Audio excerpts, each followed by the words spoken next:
Hi, my name is Mark, one of the TLC pastors. Happy Friday, and thanks for joining me. Hey, before I share a couple devotional thoughts, I also want to let you know this weekend we're kicking off a brand new message series. It's based in the amazing life of Joseph, a character in the Old Testament. You may be familiar with this story. If you are, it is such an amazing story of encouragement, hope, and so much more. We're calling it You'll Get Through This, which happens to be the title of a book by Max Lucado on the same passages. And this is a great book on a great story. We're going to have small group material as well. You'll be hearing about how you can be involved in the weeks ahead. And then also this weekend, we're going to have baby dedications. So I hope if you're able, come on out and support, celebrate, and pray for these families as they dedicate their little ones. Well, now I want to ask you if you can relate to any of these things. These are things that were going on in the life of Joseph. First of all, self-destructive tendencies, either in yourself, a parent, someone you know. Joseph's father was riddled with self-destructive tendencies, and that had an impact in the way of dysfunctional relationships. Also, there were deep wounds, and again, his family was just a mess. And man, if you think your family needs help, wait until you meet his.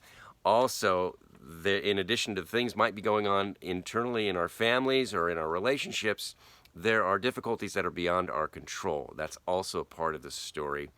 And it all comes to a head after Joseph's brothers make a really dreadful decision to harm and derail his life.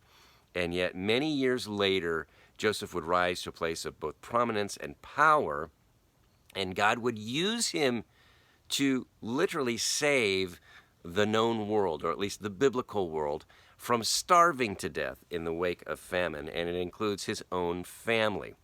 Well, as that's underway, Joseph says this to his brothers, reflecting on their difficult history, all of the pain and woundedness.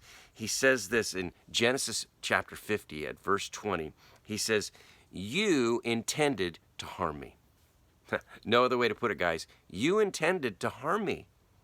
But God intended it for good to accomplish what is now being done, the saving of many lives. In other words, God took these horrible events and just turned them on their head and brought, not that they were good, but brought good out of them in such a way that it had an impact on the world. Wow. There's all that and more in the story. So again, don't miss a weekend if at all possible. But let me just ask you in these concluding thoughts to take maybe a difficult situation in your own life. Maybe it's something going on now. Maybe it's something in your past. Maybe there's relationships that to this day are dysfunctional and painful.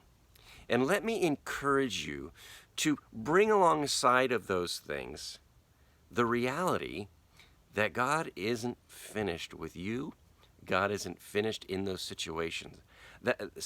God is working to bring about his good purposes, even when we can't see it, maybe even when we can't believe it. And yet God is not thwarted. He has plans for us that are unfolding because he loves us and he wants our very best. He wants to bless us. And so as you maybe take inventory of the hardships in your life, bring to mind as well the fact that God is good and faithful and working for your good in the midst of even very bad things or in bad times. Well, for now, I hope you have a wonderful day. Hope to see you this weekend, and may God bless you.